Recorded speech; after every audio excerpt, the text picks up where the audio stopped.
On poursuit ce 7-8 culture avec notre nouvel invité, Wilfried Bosch de la compagnie Les Muettes Bavardes. Bonsoir. Bonjour, bonsoir. Alors, vous signez la mise en scène d'un spectacle qui est à découvrir à Montigny-le-Bretonneux demain, jeudi 3 mai, une histoire de brigands. Et oui, une histoire de brigands pour 3 représentations demain, Montigny-les-Bretonneux, 20h30 pour les parents et les enfants, donc un tout public, et 10h et 14h30 pour des scolaires.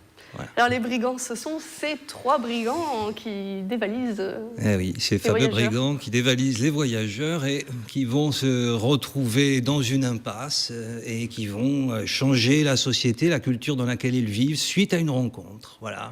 Cette rencontre, c'est celle d'une toute petite fille qui va poser une fameuse question qui va chambouler. Eh oui, c'est celle d'une petite orpheline qui va effectivement questionner les brigands sur l'usage de ce capital qu'ils amassent sans rien en faire, pour le plaisir d'amasser comme ça, et qui va avoir le pouvoir, en fait, de donner une nouvelle destination à ce capital-là.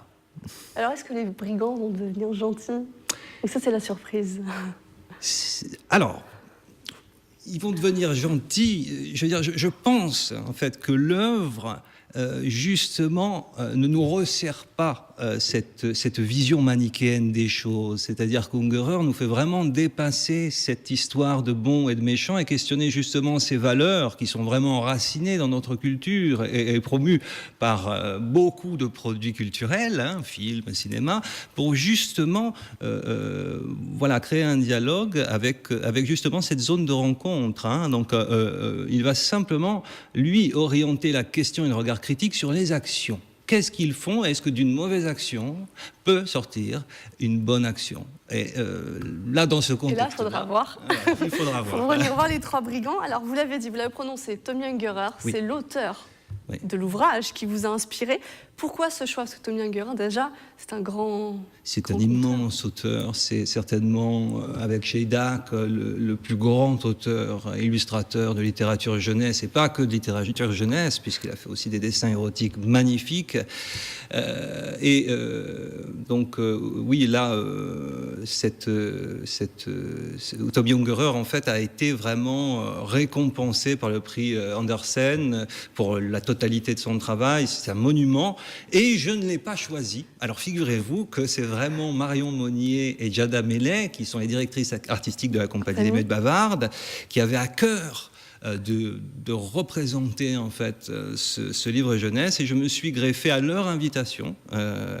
Elles ont vraiment porté tout le début du projet et tout le début de la conception du projet. Je me suis greffé à elles pour suivre la construction du décor et écrire les paroles des chansons, puisque, comme vous le savez, il s'agit d'un spectacle musical. Un spectacle musical, tout à fait. On en a beaucoup dit déjà, je vous propose qu'on regarde un extrait et on continue avec sur plaisir. Les 3 brigands. Avec plaisir.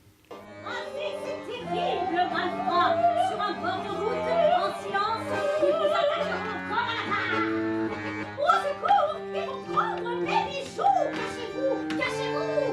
Mes chaussettes, mon chapeau, mes sous. Cachez-vous, mais cachez-vous.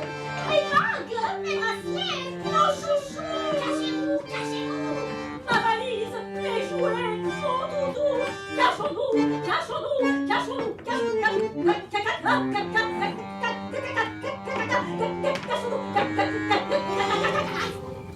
Et on l'a vu, vous y mêlez des marionnettes et du théâtre d'ombre, mais tout type de marionnettes. Il y a du style guignol, il y a des grandes marionnettes. Oui. Vous vouliez montrer un petit peu tout cet univers?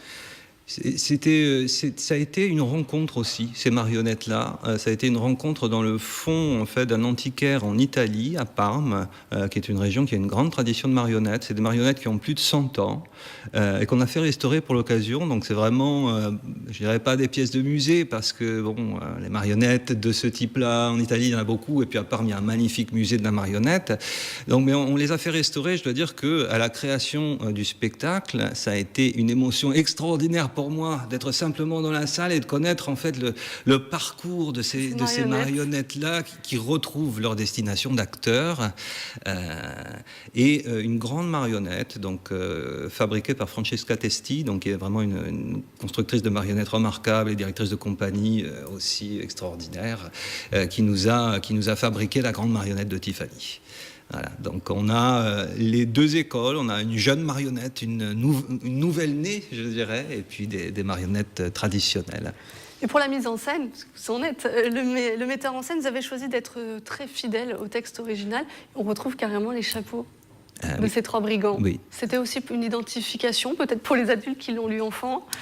Oui, peut-être. Moi, je dirais que le souci qu'on a eu tous, ça a été vraiment de ne pas toucher un mot au texte, parce qu'il s'agit vraiment d'un tel monument que voilà, il fallait vraiment lui laisser toute son intégrité pour aussi donner toute la dimension du conte à ce spectacle-là, et intégrer tout l'élément musical, donc qui a été une musique composée par Gustavo Bettelmann, qui est vraiment un des grands compositeurs argentins actuels, laisser la place justement à la musique, aux paroles des chansons, voilà, d'infiltrer un petit peu plus ce climat nocturne, ce climat un petit peu inquiétant, mais voilà, donc on s'est par rapport au travail, voilà, on s'est tous retrouvés autour de ces idées-là, de cette idée-là, quoi. Merci Wilfried Bosch. Merci alors les trois brigands, c'est à découvrir le jeudi 3 mai à 20h à la salle Jacques Brel de Montigny-le-Bretonneux. Et on passe maintenant à notre page cinéma.